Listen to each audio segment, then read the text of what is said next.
नमस्कार, Rewanchal news express में आप सभी का स्वागत है। मैं आस्था ठाकुर इस वक्त की बड़ी खबर के साथ। मध्य प्रदेश में विधानसभा चुनाव अब अपनी आखिरी पड़ाव में है। ऐसे में सभी दल अपने प्रचार प्रसार में लगे हुए हैं। इसी कड़ी में आज रीवा यूथ कांग्रेस के द्वारा शहर में पैदल यात्रा निकाली गई। यह यात्रा बैजू धर्मशाला से रवाना होकर शहर के घोड़ा चौराहा, प्रकाश चौराहा से होते हुए शिल्पी प्लाजा, मानस भवन में समाप्त हुई। इस दौरान कांग्रेस प्रत्याशी इंजीनियर राजेंद्र शर्मा, कांग्रेस कमेटी के महासचिव गुरमीत सिंह मांगू और भारी संख्या में यूथ कांग्रेस मौजूद रहे। इस दौरान यूथ कांग्रेस कार्यकर्ताओं में काफी जोश देखा गया। कांग्रेस प्रत्याशी इंजीनियर राजेंद्र शर्मा ने भाजपा सरकार को आड़े हाथों लेते हुए कहा कि मध्य प्रदेश की युवाओं का भविष्य अंधकार में है, स्वरोजगार के साधन नहीं है, नौकरियां नहीं हैं और भ्रष्टाचार अपने चरम पर है। कांग्रेस प्रत्याशी ने 8 की 8 सीट जीतने का दावा किया है। आइए सुनते हैं कांग्रेस प्रत्याशी इंजीनियर राजेंद्र शर्मा ने क्या कुछ कहा।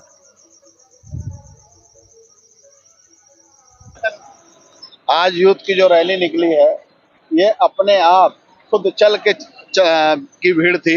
अपने आप पसीना बहा के, अपना तेल बहा के आने वाले लोग थे। और भारतीय जनता पार्टी की जब शिवराज की भीड़ होती है या नड्डा की भीड़ होती है, उसमें पैसे से भीड़ जुटाई जाती है।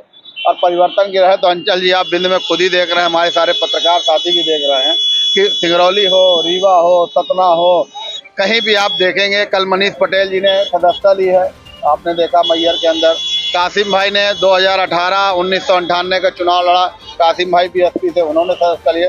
तो भारतीय जनता पार्टी को इस बार जो उनका भ्रष्टाचार है वो गले के अंदर लोगों के घुस चुका है और इस बार वो जनता जो है उस भ्रष्टाचार की उल्टी करने वाली है। हम 18 से 22 सीटें जीत रहे हैं।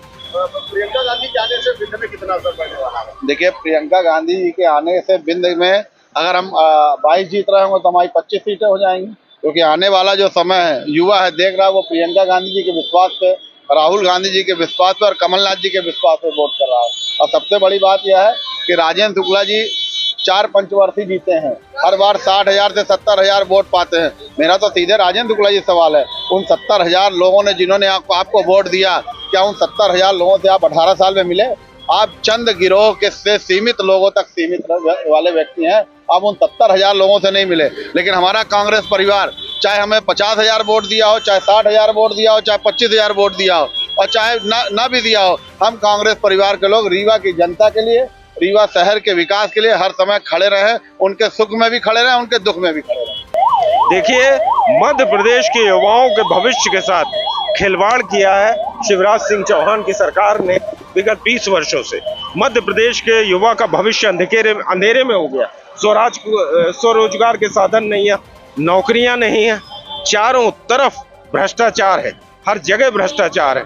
अब जैसा कि आप खुद ही बता रहे हो कि भर्तियां रोक दी गई हैं, 4 साल से पीएससी के रिजल्ट नहीं खुले। 8,000 वैकेंसी शिक्षकों की निकली थी, बच्चों ने पागलों जैसा इंटरव्यू दिया, सेलेक्ट हुए, पास हुए, उसके बाद आपने 6,000 सीटें जो है बैकलॉग से भर दी और आपने वो 2,000 बच्चों के बीच में 54 विभागों की पोस्टिंग कर रहे हो। आप मजाक कर रहे हो बच्चों के भविष्य के साथ। 14.5 लाख लोग आवेदन करते हैं पटवारी परीक्षा के 400 बच्चों के पोस्ट के लिए और उसमें आप घोटाला कर देते हो। एक की कॉलेज से साला 7 बच्चे अव्वल आ रहे हैं, 25 में 25 नंबर अंग्रेजी में मिल रहे हैं, 10 हिंदी में कर रहे हैं। ये क्या तमाशा है? ये शिवराज सिंह चौहान ने मध्य प्रदेश के भविष्य को अंधकारमय कर दिया। ये चाहते हैं कि इनके बच्चे देश के राजा बन जाएं और हमारा जो वो युवा है वो भीख मांगे। ये नहीं होगा। मैंने हमेशा कहा है, जब जुड़े युवा तो बदले हवा। हर रिवॉल्यूशन के पीछे युवाओं की अग्रिम भूमिका रहती है। देखिए, सोच हमेशा नई होती है और नई सोच को पैदा करते हैं युवा। और हमारे आज ये युवा जिस मार्ग में चले हैं, मध्य प्रदेश में परिवर्तन होके रहेगा, बदलाव होके रहेगा। हम रीवा जिले की 8 में 8 सीटें जीतेंगे। केंद्रीय मंत्री के एक बेटे का भाजपा के वीडियो वायरल हुआ है जिसमें करोड़ों रुपए की लेन देन की बात है। कौन सी नई बात? इनका तो धंधा ही है। इनको इसके अलावा क्या है? जमीन बेचना, ठेकेदारी करना, फ्लाईओवर में हिस्सेदारी करना, इसके अलावा क्या है इनका? ये व्यापारी हैं, बिजनेसमैन हैं। आज भी आप देख लीजिए, कौन जनता का गरीब आदमी किस नेता के पास पहुंच सकता है? पहुंच सकता है क्या? वो किसको ढूंढता है? गुरमीत सिंह मांगू को ढूंढता है। वो किसको ढूंढता है? राजेंद्र शर्मा को ढूंढता है। वो ढूंढता है अजय मिश्रा बाबा को ढूंढता है। कविता पांडे उनकी लड़ाई लड़ती है। कौन लड़ता है इनकी लड़ाई? प्रधान जी लड़ते हैं, मनीष लड़ता है, ये लोग लड़ते हैं इनकी लड़ाई, धीरेन्द्र सिंह की लड़ते हैं। कौन गरीब की लड़ाई राजेंद्र शुक्ला ने कभी लड़ी है या किसी भारतीय जनता पार्टी के नेता ने लड़ी है? ये भारतीय जनता पार्टी है साथियों, ये केवल व्यापारियों की पार्टी है और ये व्यापार करती है। हमारा व्यापारी भी इनसे त्रस्त है, व्यापारी कम त्रस्त थोड़ी है, ये अलग किस्म के व्यापारी।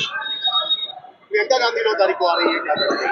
प्रियंका गांधी 9 तारीख को आ रही और कांग्रेस के सारे कार्यकर्ता और रीवा की जनता को उन्माद है उनको देखने का, उत्साह है और हम सब उनके बातें सुनेंगे। घोषणा करती है, रीवा जिले में कुछ घोषणा कर सकती है, वचन वचन देना उन कर देती हैं वो, और वचन पूरा करना हम कार्यकर्ताओं का काम।